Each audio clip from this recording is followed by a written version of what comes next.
আসসালামু আলাইকুম। দেশ এবং প্রবাস থেকে যারা এখন এই মুহূর্তে ভিডিওটা দেখছেন তাদেরকে অসংখ্য ধন্যবাদ। আজকে চলে আসলাম একটা ব্লগ নিয়ে, লক্ষ্মীপুর বাজারের একটা ব্লগ ভিডিও বানাবো। আমি এখন আছি বাজারের মধ্যে, এখন মসরাডাতে আছি।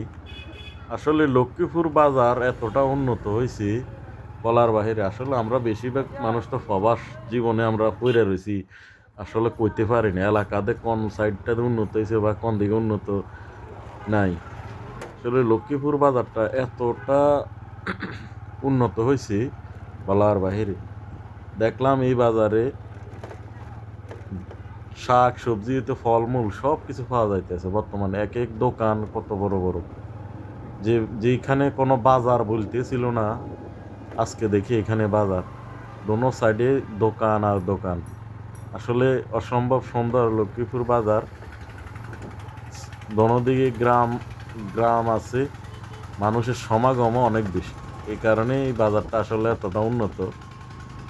আমি এখন লক্ষ্মীপুর বাজার থেকে একটু বাহিরে চলে আসছি, একবারে বাজারে যে লাস্ট পর্যন্ত একটা রিভিউ নিয়ে আসার জন্য।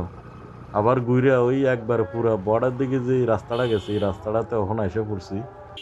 একদম পুরা এইদিকে আরো জাঁকজমক, বাজার আরো এদিকে আরো জাঁকজমক অনেকটা বেশি, এদিকে আরো সুন্দর।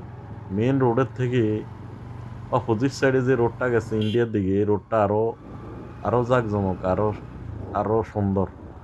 দোনো দিকে এত দোকানপাট, এত সুন্দর, বলার বাহিরে এতটা উন্নত হয়েছে। আসলে আমাদের এলাকা উন্নত হওয়াটাই হয়েছে মেইন। আসলে লক্ষ্মীপুর বাজারটা খুবই তাড়াতাড়ি এবং কি খুবই জলদি